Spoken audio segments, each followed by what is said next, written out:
Hey, everybody, welcome to 2026 and a brand new season of the Infield Report. My name is Isaac, and I've got my older brother Tyler on the other end over there. How's it going? We are hitting it hard this year. I know we had a very short season one last year, ran into some technical difficulties, but we're back at it again. We're ready to go for 2026. We're doing this the night after the Daytona 500. So everything's still fresh in our minds.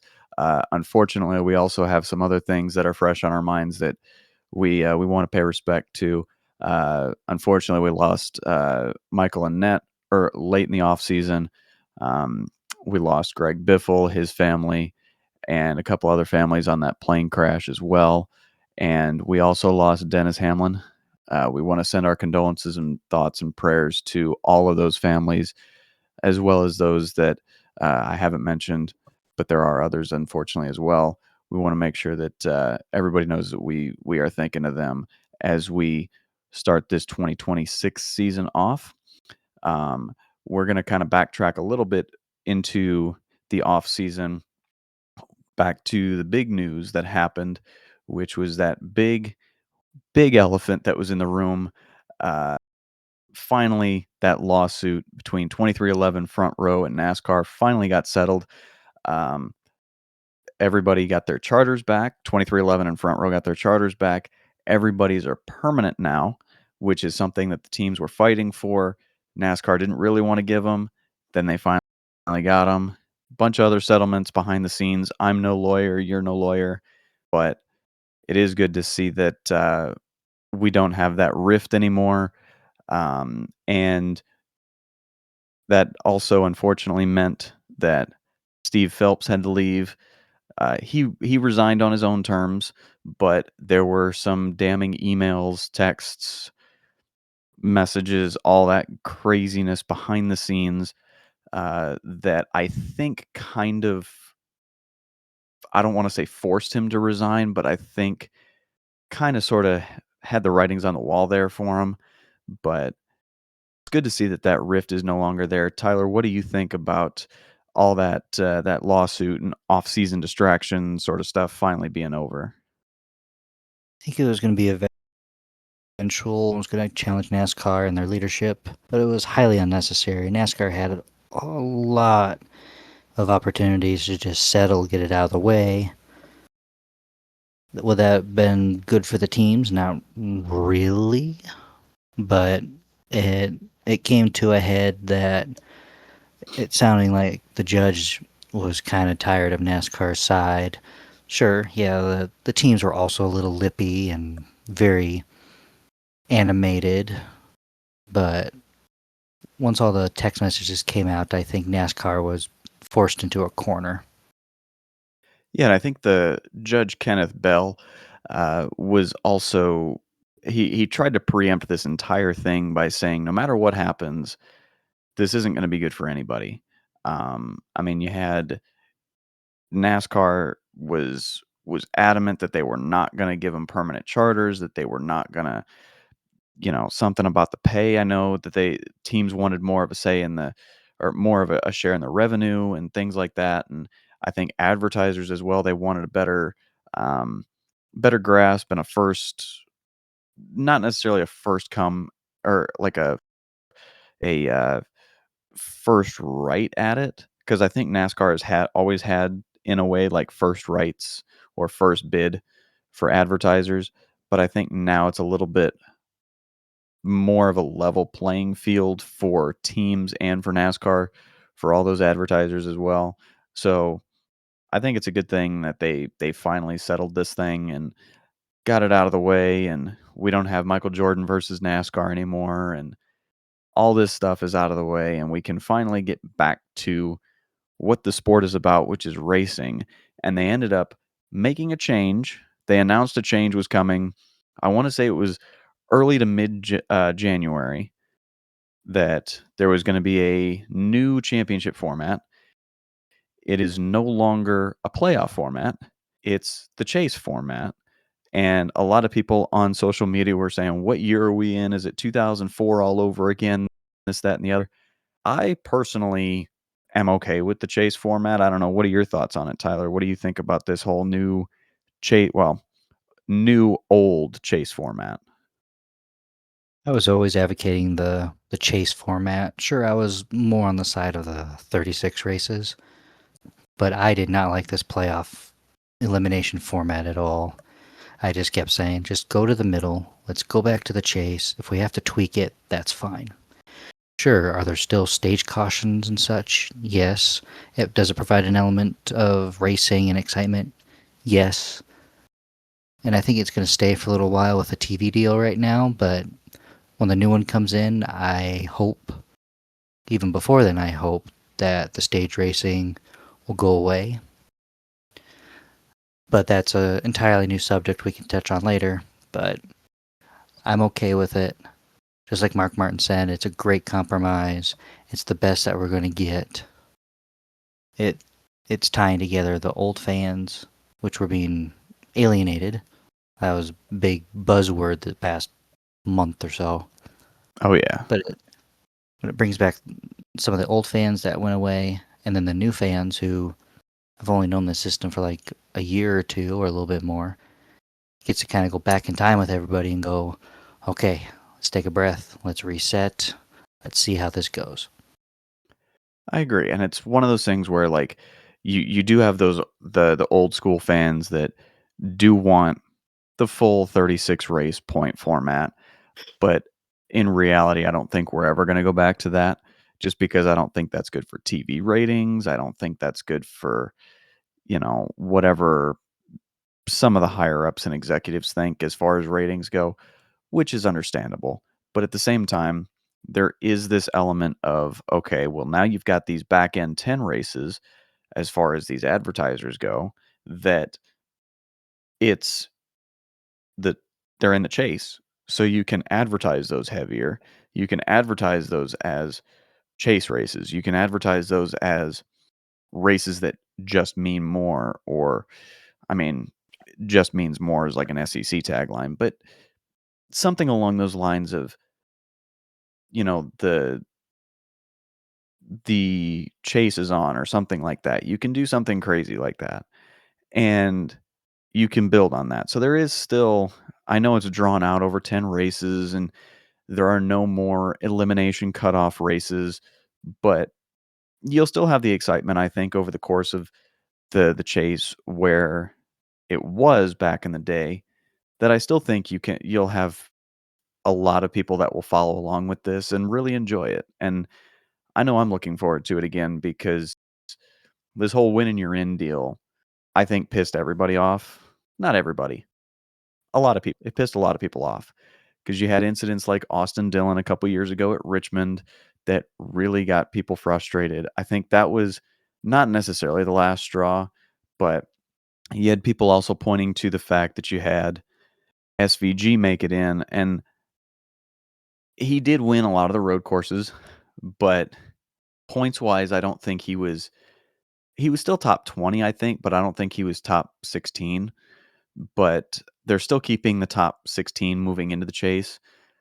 There's a debate over whether you want to do 16 or 12, but I'd still take, there's still a chase format. I'm okay with that. But um it'll be interesting to see, I think, which drivers will succeed under this new old format and which won't. I think, unfortunately, as much as this is probably not going to be as controversial to some people, I think Joey Logano may not do as well, or he may have to change his racing style in order to move forward into the chase or to make it into the chase, because last season was probably the worst season points wise that a champ or a championship contender has ever had. Or was that was 2 years ago, I believe, not last year. But either way, it was the last couple of seasons. You've had some questionable drivers make it into the playoffs just because they won. And I don't want to use Josh Berry as an example, but he won last year, made it in. But if he didn't win, he still would have been mid 20s in points. I like Josh Berry, but I don't think that was very fair to him. I don't think that was very fair to some other drivers that probably deserved the spot more. But now I think it's going to end up changing the way that these guys race. I would think. Do you think it's going to change the way that they race these races at all? It's not going to happen right away. There's still an adjustment period because this was announced in mid-January, just a couple of weeks before the clash. So they're still going to have that mindset of I need to be a little bit rough, I need to be aggressive, I need to be first. But as Yeah, as all the drivers do. yeah, but as the year goes on, they'll go, okay, I have a little bit of a cushion, I can relax a little bit. Or, hey, I made my mistakes early, time to put my head down and grind. This is where we'll Yeah. see better racing, and I don't think the stage racing is going to matter much anymore. The more that this chase goes on, and the drivers adapt to this new format, we'll just have to see. But I think the racing is going to be better over time. The drivers are going to be they're going to be less physical with each other. I think you'll see a lot better, cleaner racing. I really hope so, and I had put this out, during the 500. I know I'm jumping ahead a little bit here, but I put this out during the 500. I think we're gonna see a couple more drivers get their first career stage wins this year, just for the sheer fact that, like you said, I don't think these stage points are going to matter as much in some circumstances. So you'll have guys like, Zane Smith went out there this week and got his first career stage win. I don't think he's going to be the last one to get his first career stage win in 2026, but it is going to be interesting to see these guys run differently, I hope. And the fact that this is going to trickle down into the other series as well is going to be fun because now you don't have the argument of, well, you've just got to go to Phoenix and win because that's how, in my brain, that's how Connor Zilic got screwed out of a championship last year in the now O'Reilly series, is because he lost to Jesse Love. He wasn't the highest scoring driver in that race, which I think that may have been the boiling point for some of this change. But I know that they had supposedly, and I'm putting this in quotes, been working on this for at least the last year trying to analyze the current system and see what changes they could make. But I think that was a massive tipping point of we have to change this now because you saw the outrage. Yes, Corey Heim did end up winning at Phoenix, winning the championship at Phoenix as the highest playoff driver. Great. But you had Connor Zilic with one of the best O'Reilly Series seasons you could argue ever, and he was not a champion because he didn't score highest in the last race. So it'll be interesting to see how those guys in the lower series race as well, whether they are mature enough to realize consistency matters.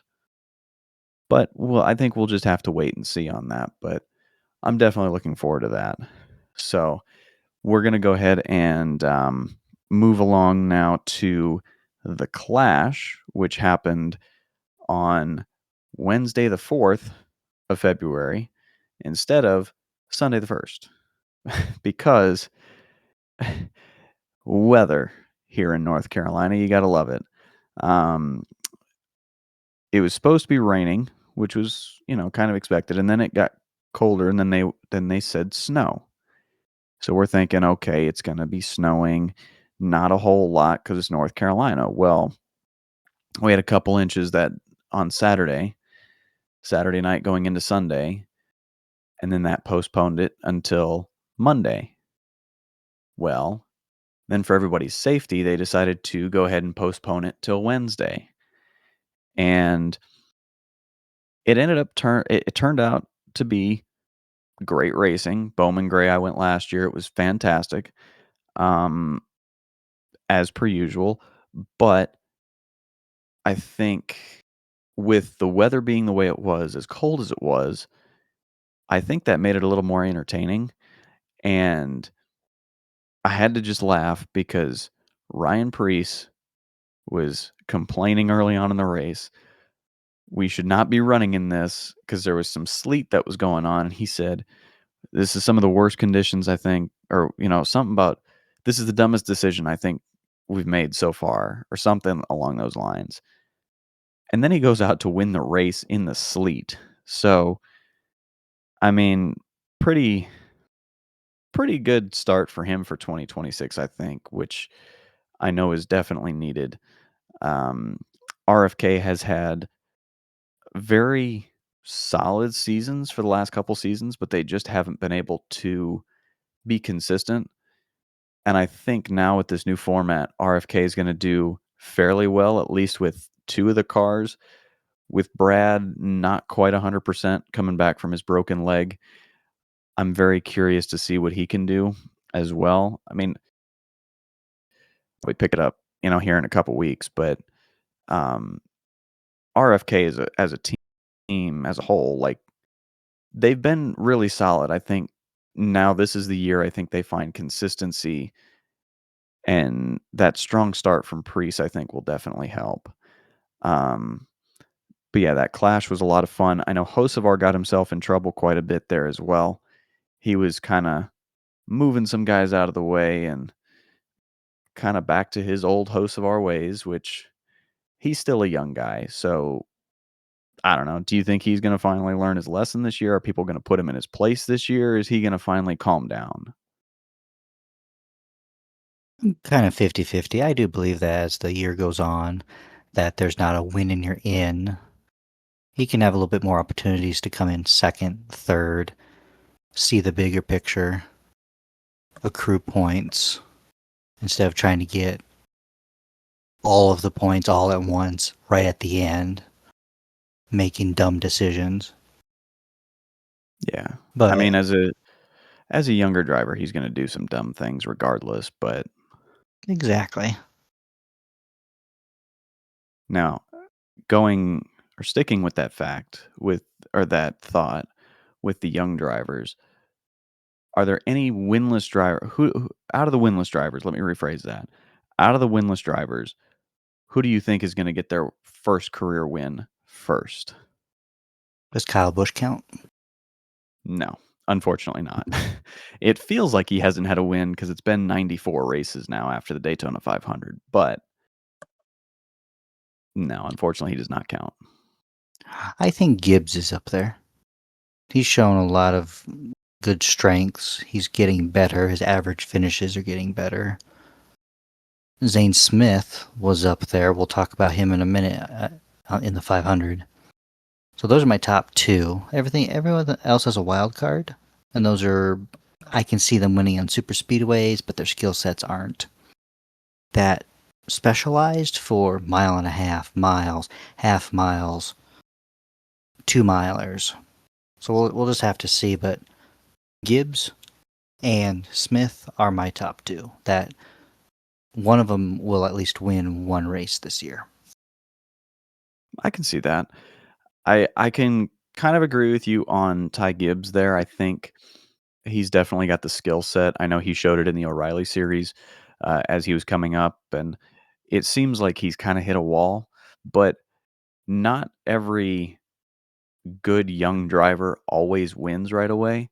I know he's been in a couple seasons now, and he's in what would be considered top tier equipment at JGR. But I think what kind of hindered him was his one full season in the O'Reilly series. I know another season probably wouldn't have done much, but just natural progression, I think, is what he needs. And I can definitely see him. I don't know if it's going to be this year that he gets his first win, but I would consider him. I'm going to take probably an obvious choice, and I'm going to go with Zilich here. I think he definitely has the skill set to contend. Um, I'm not going to say he's going to get his next or his first win next week at Atlanta, but I think it might be one of the late regular season races he gets a win at. I'm not going to put him as a lock on a road course because I feel like that's kind of a cheat. Plus, you still got SVG in there too, so I'm not going to guarantee Zilich will win it all by any means. But I think he's got a good shot this year, but it all depends, I think, on what equipment Trackhouse gives him. They've got a solid group, but for them, it just doesn't seem to be clicking as much as it did early on in the next gen car. So if they can find their footing and get themselves right, I think he's got a good chance. And then my other pick is going to have to be Hocevar. I know he's a polarizing driver, and I called him, and said he makes some dumb moves because he's a young driver, but he and again we'll talk about this in a bit. He came really close at Daytona this week. I mean, he was strong, consistent. Yes, he ruffles some feathers, but he has fun doing what he's doing. I enjoy watching him because he's just a guy having fun, and I could see him. He's always up at the front, but unfortunately, things just don't go his way all the time. Sometimes there's things that happen where he gets taken out, and he's in the wrong spot, wrong time. But I think this is going to be the year he might just do it. I think, but those are going to be my two locks for drivers getting their first win this year. But if we're going to go truly hot take now, who is your 2026 champion? Hmm, that is a good question. I'll probably have to go with one of the veterans that have been in there before. I do believe it is Denny Hamlin's year. Yeah, he had a very rough, very trying 2025 season, especially the off season. But Joey Logano will probably be up there too in terms of consistency. He might just pull it off, and Maybe it's an even I year. I can see Larson and Elliott probably being up there. But if I had to really choose one, it's Hamlin. Okay, I can respect that choice. I know it's the feel good choice is Denny. I think. Well, I'm I not was going off the feels anymore. I do believe that he was strong last year. He figured this out, and with his hot streak last year and he was on fire all year last year. But if he can carry it over, even if he doesn't win 5 races, even if he does like 4 or 3, he is one of the most consistent drivers out there. oh for I do sure. I do believe that he will get it done this year, and I'm basing it off of numbers as well. That's fair. I just need to find a cigar to light up for Dennis when he wins, but that's another day. I respect the choice, and like you said, I mean, went and saw him win a couple different times last year, and it seems like the momentum, and I don't know if it's just momentum or if it was that extra drive knowing that his dad wasn't doing very well, so he was definitely putting a lot more pressure on himself last year. I don't know. I can see the tide turning for him, and this year making it the year for him. Um, he's probably, if I had to pick, like, if we're going based off of the now old system of championship four, I'd put him in the top four. I just I'm not 100% sure if it's his year. Um, One of the top picks is obviously going to be Kyle Larson. Just the consistency I think that he's got, and I think now knowing that the pressure is off of him, not that he was going to be in a contract year, but now knowing that he's locked up through 2031, so he's got a little bit more leeway now. He's got a little bit something, you know, uh, to guarantee himself, like he's got job security basically right now. Um, so I think there's that's going for him, as well as just him being a true wheel man. Like he can drive anything. So I think he's definitely a solid pick.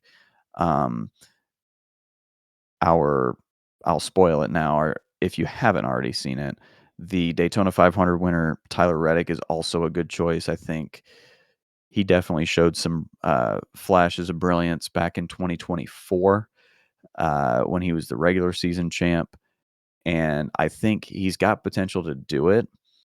It's just going to be, again, putting it together late in the year. As time has gone on, he's definitely gotten to be better. I think this could be the year, but I think my number 1 pick is the guy that started off hot last year, and I think he could just do it again, is Christopher Bell. I think he's one of the favorites. Um, he has got so much maturity. Um, the cars that he runs, the setups he always runs are very solid all the time, and as long as he can control what he can control, I think he's got a really good shot to win the championship this year. But you never know. That's why we run 36 races, is to find out who the champ is gonna be.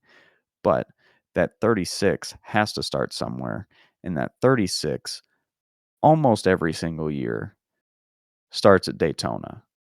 And this year, we had a heck of a Daytona 500. Let me tell you, we were supposed to start at 3:30 Eastern.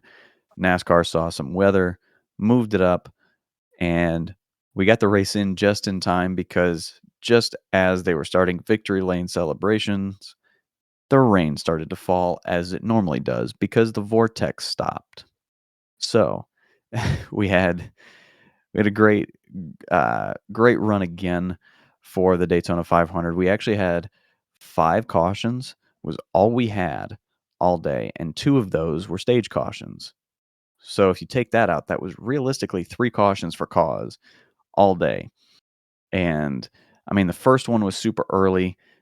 That one was BJ McLeod. Something in his car broke. I felt really bad for him. Um, I mean, he initially, after the duels, thought he didn't make it into the 500 because Anthony Alfredo beat him in the duel. But unfortunately for Alfredo, his car failed post-race inspection. There was an issue with, I can't remember what it was. It was some piece that was not mounted properly, not secure properly. Do you remember what it was? It was something along the lines of one of the driver cooling hoses was not properly attached, but the biggest one was the transaxle cooling pipe that fell off and was not properly secured. That's what got him the penalty. That's what it was. And because it was deemed during qualifying, it was not considered during a race. It was not appealable. So therefore, BJ McLeod got rewarded with a spot in the 500. Um, Unfortunately, that ended his day ended at lap 6. It looked like something in the back end broke. He had made a comment after coming out of the Infield Care Center that he said he had no brakes. He felt it about 6 car lengths before his car went around, and he had no way to stop it, unfortunately. Um, Really sucks, but it was a good run for him this weekend. Like I said, I didn't make it in on speed, but he ended up getting into it based off of a post race tech, failure from Anthony Alfredo. But good to see him back in it again. I don't think he's going to be running next week, but we'll have to see at Atlanta. But yeah, it was good to see him back at the track again. He only runs that handful of speedway races every year, but I guess you can kind of afford to do that when you sold your charter for $40 million. You can kind of pick and choose when you want to race now, but good to see him back. We had Casey Mears also make a run as well. He is now in his 490, or he just had his 495th start, and I believe he's going to be running next week at Atlanta as well. He's trying to get to his 500 career start mark, and it sounds like he's still trying to attract some possible sponsors. So, not that any possible sponsors are watching this most likely, but if you are, Casey Mears might be a guy to go with. Maybe see if you can contact him, and uh, he's definitely wanting to get to that 500 uh, start mark. He had a great run as well. Unfortunately, got caught up in some of the accidents early, and finished towards the back of the pack. But still, the fact that he's willing to run races is pretty awesome to see. I remember, watching him. We went and saw him at the Coke 600 back in 2008, I believe it was. Correct me if I'm wrong there. Yes. Okay. And it was pretty cool to see him run and stuff, and seeing him run, I don't want to say that many years ago, but that many years ago, and then being willing to come back and still run and want to make some starts here and there, and get to that round 500 start mark is really cool to see. So, um, shout out to him for making it in on speed, and well, not on speed, but he made it through on the dual race.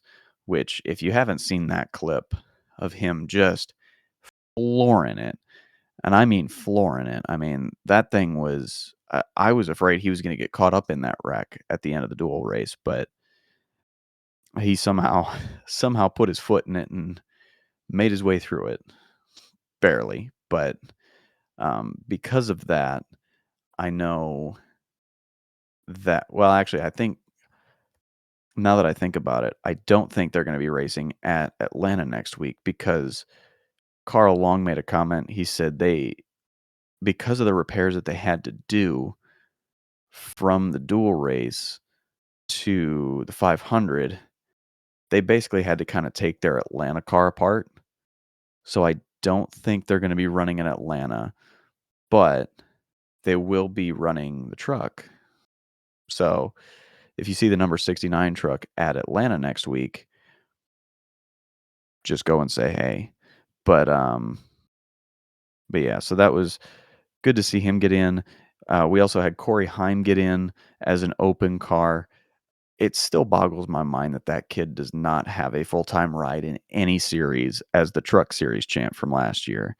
Where do you think he could have gone? Like, what are your thoughts on Corey Heim not having a ride?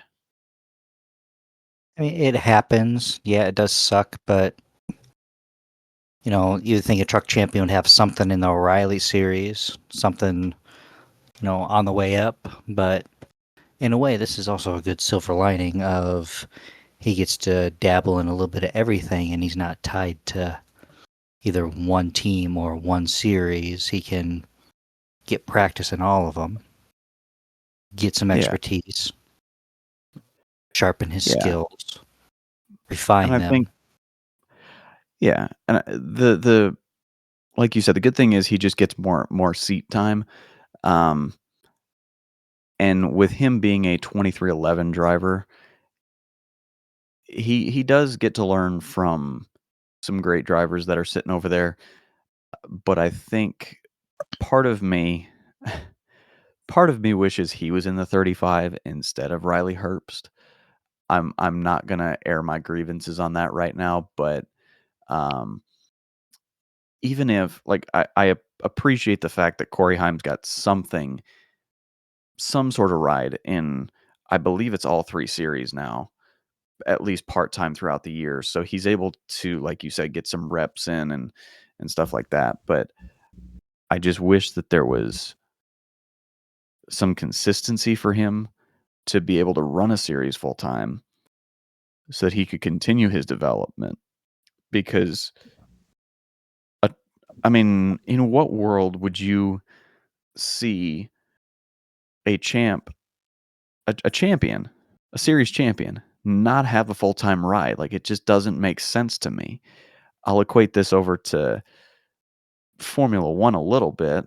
I don't know a whole lot about it personally, but in my brain, that's like a Formula 3 champ driver not having like a Formula 2 or some sort of ride full time for the following year. I don't know. I don't know if that's the right comparison, but maybe you can elaborate on Unfortunately, that.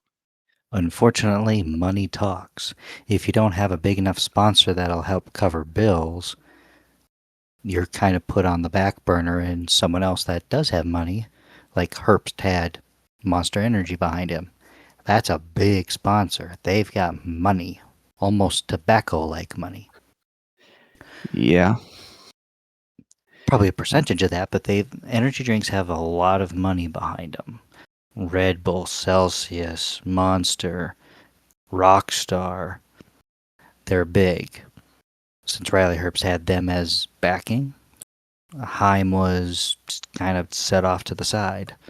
Skill is only a fraction now. Money is mostly everything, unfortunately. That does go with Formula One, NASCAR, and other series. Now, your Formula 3 to Formula 2, FIA's got a little bit different stuff. If you're a champion in Formula 3, you can't compete in Formula 3 anymore. Same goes with Formula 2. I think, in a way, that should happen with the NASCAR scene, but you would have to put it like, if you win 3 championships, you have to go somewhere else. But that's just me. I mean, unless you're at like the top level, which I mean, because then what do you do when you're, Oh yeah, of like course, of y- course, yeah. when you're Joey or when you're, you're Jimmy or somebody like that? Like, what do you do when you're at the top? But I mean, it is kind of tough, but it is good to see Corey Heim getting some seat time in a cup car though, because he's learning. In the 500 this week, he was able to run up front. Granted, they were doing some fuel saving and such, but regardless, he was able to run at the front. He was running throughout the pack through the day to be able to get some sets and reps, learning on a drafting track, which is not the easiest thing to do. And so it was good to see him getting some time, getting some experience, and getting to run with veterans of the sport, and even guys that are only running a handful more races, like Jimmy Johnson. I mean, he announced he's retiring from running cup races after the 2027 Daytona 500. So he's only got a select few starts left, but he had himself locked in based on the OEM or the open exemption provisional, which he requested way in advance. NASCAR ends up going through that whole process and figuring that out, and based off of your driver history and your career accolades and your uh, all that sort of stuff, they go through and see if basically determine whether or not you deserve it or not. And I guess he was the only one to apply for it, so he got it. So he had himself locked in, guaranteed. But um, yeah, it was good to see Jimmy back at the track again, and I know he'll be doing the San Diego Street Course race in the truck series come Father's Day weekend. So I think that'll only be his second truck series race ever. So that'll be a little bit interesting to see him. Uh, but yeah, it was good to see him run a Cup Series race again, and even if he's just kind of riding around, I know some of it is for himself because I know he's still got the competitive itch, but then some of it too, I think, is also just kind of running back there to get the firsthand experience, to know what his drivers are feeling versus just taking the feedback from the drivers. Like I know Jeff Gordon at Hendrick knows a lot, but I mean he's not going out there every week and or every so often and getting in the car and getting the actual feedback himself. So I think that's kind of what Jimmy might be doing. But it is still cool regardless to get to see him go out there and still do what he does, and even if it's for a handful more races. I mean, it's still cool to see the seven-time champ out there, just out there having a good time. I mean, w I don't know. What were your thoughts on Jimmy, like, early I don't wanna say early in his career, but earlier in his career? Well, I know for one thing, I used to be a Jimmy hater when he kept winning in the chase. But when he kind of started slowing down a little bit, and he went winless in 2018 and 2019, I was kind of rooting for him to get going, start winning again. Kind of felt a little bad. Then he announced 2020 was his last, and I'm like, oh, well, all right then, or at least his last full time. But it is really nice to kind of see him out there again, and it was fun watching him in IndyCar, which didn't go the way he wanted to, but he got some sort of he dipped his toes into it. Yeah. I mean, it fun to see him try different things out and get his foot wet, like you said, get his feet wet in another series and kind of branch out there a little bit and do what he wanted to do versus just the NASCAR scene. And now that he's team owner and stuff, I think it's really cool that he's still invested in the sport and stuff. And I mean, we've got other veterans that are coming back that I don't think I ever would have thought would come back. Like I didn't think Tony Stewart would come back and run a truck race here at Daytona, but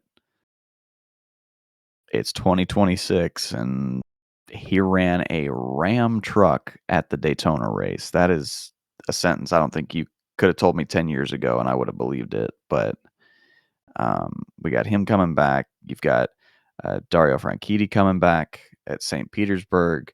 Like I said, you've got Jimmy going and doing the truck series in San Diego.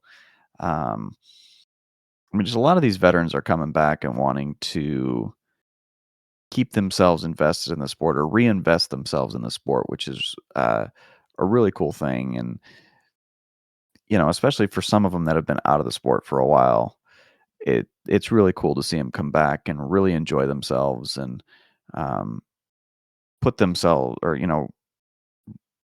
put themselves back in the world of NASCAR versus kind of stepping away, kind of like not like Carl Edwards, like disappearing, but just kind of taking a step back and doing their own thing. But um, it's really cool to see them come back, and that I think gets the older fans engaged.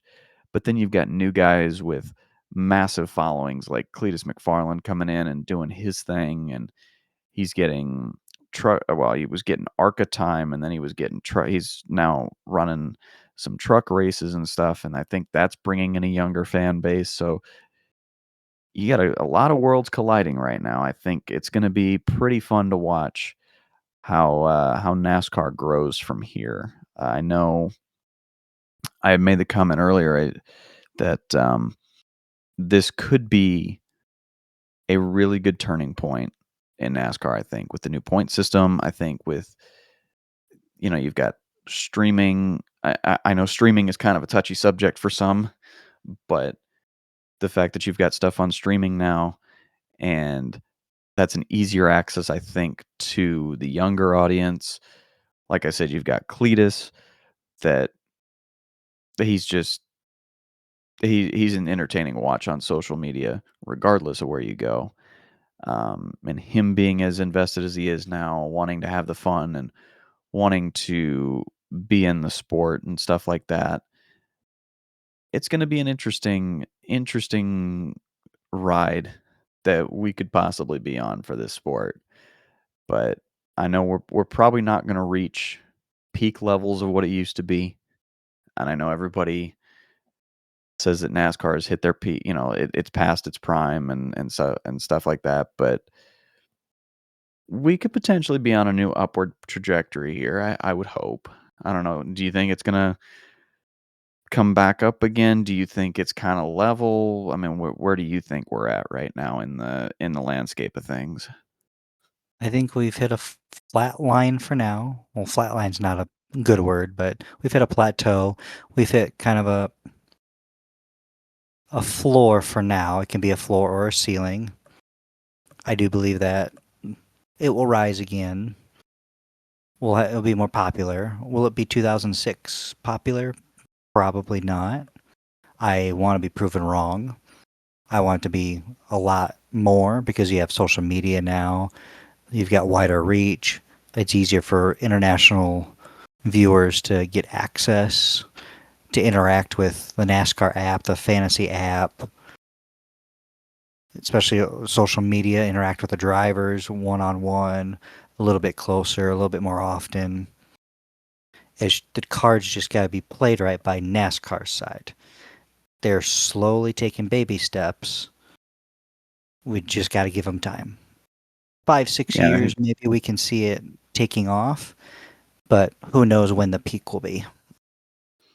yeah, and they're leaning into the marketing this year of hell yeah, and we're back to the good old days, and uh, I think the marketing is going in a right direction. I think things are definitely trending towards being the popularity increasing.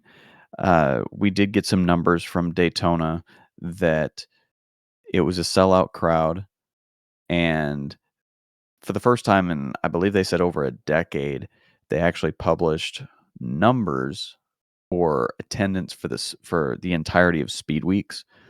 They hosted over 450,000 people over the course of the Speed Weeks. I mean, need I say more on that? When I went in 2023, it was incredible. It was sold out. It was announced it was a sellout, but I don't think Speed Weeks were that popular. And I think now, this year in particular, I think there's a renewed interest in it. Like I said, with the new playoff format, and you got Ram coming in as a new manufacturer, you got veterans coming in, you got Connor Zilic, who's a really hyped up rookie that I think can be really good for the sport. I mean, anything is possible with this sport. I mean, it's kind of fun, and I'm definitely going to be hanging on for the ride, and I'm hoping it goes up and to the right, but we shall have to see on that. We're going to jump back to the Daytona 500 because I realized we went off on a tangent a little bit, just a wee bit. Um, Great racing all around. Great racing all weekend, but we're going to focus on the Cup race for this week's episode. We're going to dive into the Truck and O'Reilly series in the following weeks, but we're just going to focus on the Cup race for this week. But the ending of the race was fantastic. Ending of the race was great. Um, First two-thirds were kind of, I'll say, lackluster just because you had a lot of fuel saving going on.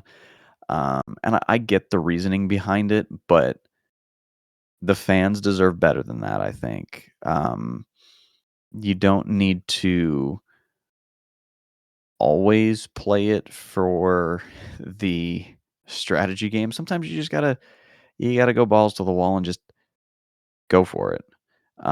Is that gonna happen? No, because everybody's gonna be smart and go strategy. They're not gonna floor it from lap 1. They're gonna wanna save fuel, so they have to be on pit road less. I get it. But, you know, at the super speedway races, at least, the fuel saving bit kinda sucks. What But did I say last year about the same race? These are race cars. Race cars supposed to go fast. Why are we piddling around at 60%? yeah, I mean, we saw peak lap times were, I think, 46, 47 seconds, and at one point, we were running 52-second laps. Like, what are we even doing with that? I mean, there was a point where Austin Dillon had basically no front end.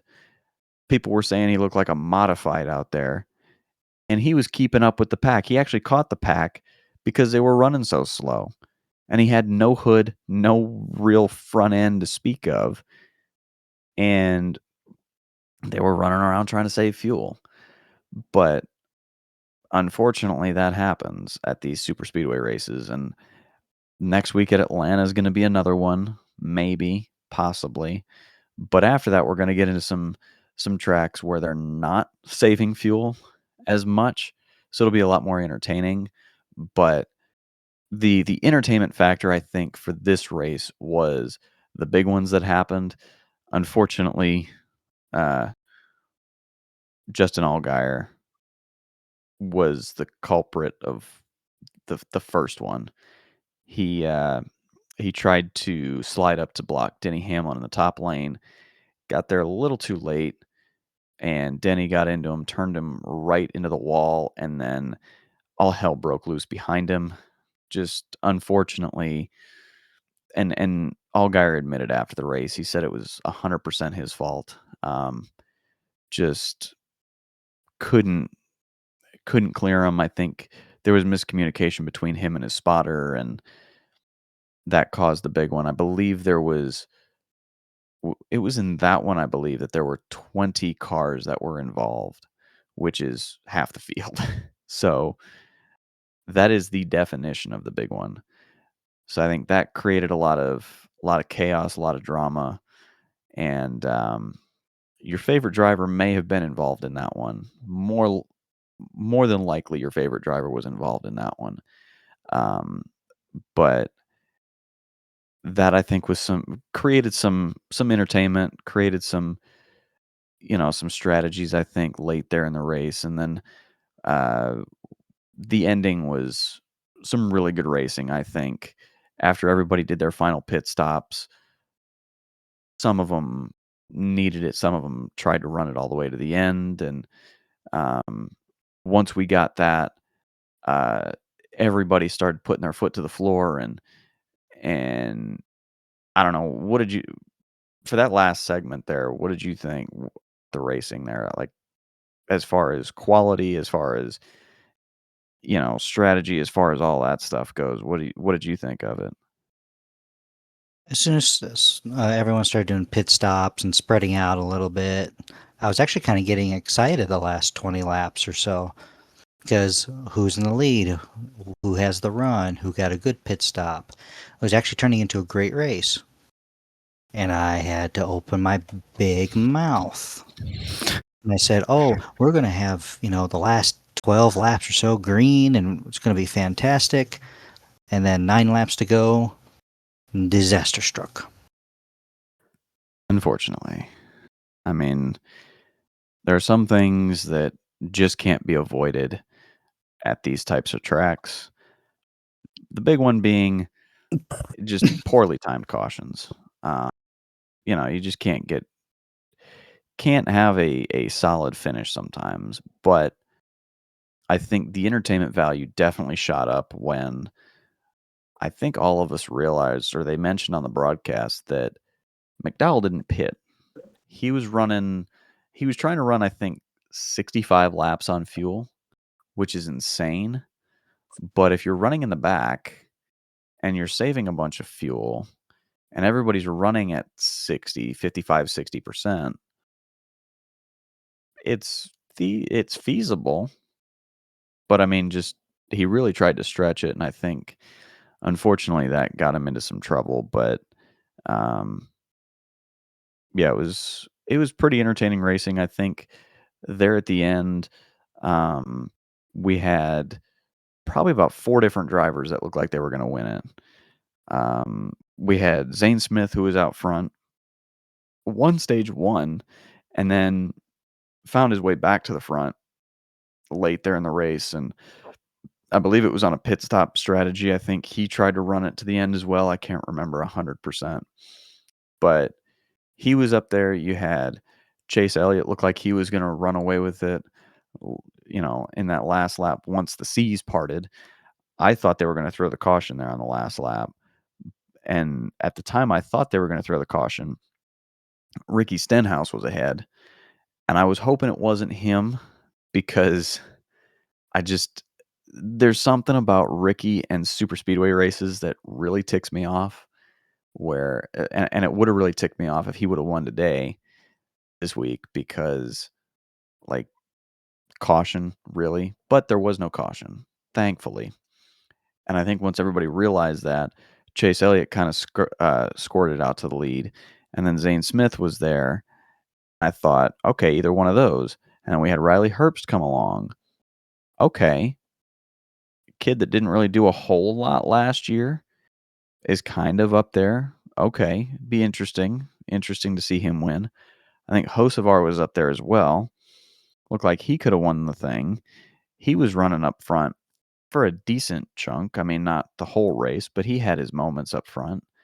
And then that last corner happened, and you had Reddick out front being pushed by Herbst, and Herbst was a manufacturer teammate. He was a 2311 teammate at that to Reddick and was able to push him out, get him to in a spot to where, if anything happened, Reddick was going to be able to make it through. And lo and behold, everybody crashed behind Reddick, and Reddick powers his way through to the end. And he's able to get his first Daytona 500 win. Michael Jordan was there. He's got a birthday coming up in on Tuesday. He'll be, I believe it was 63.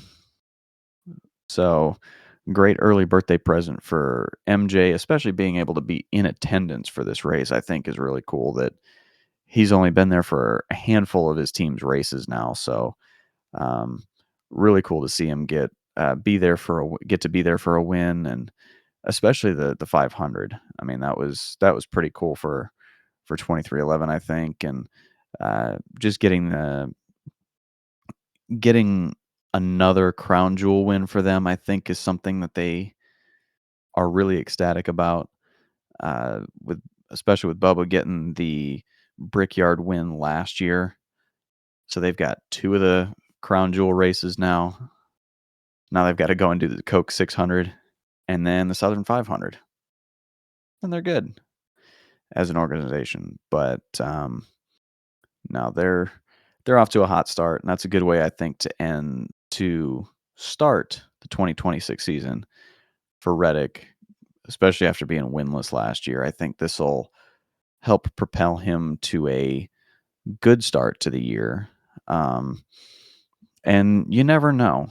This could propel him to a championship, or it could be just a footnote in another season for him. Who knows? But it's it's definitely been a crazy start to the year, and it's just going to get better from here, I believe. So yeah, it's going to be interesting. But we will be back about this time next week. Can't guarantee it'll be the same day, but we'll be back at about the same time.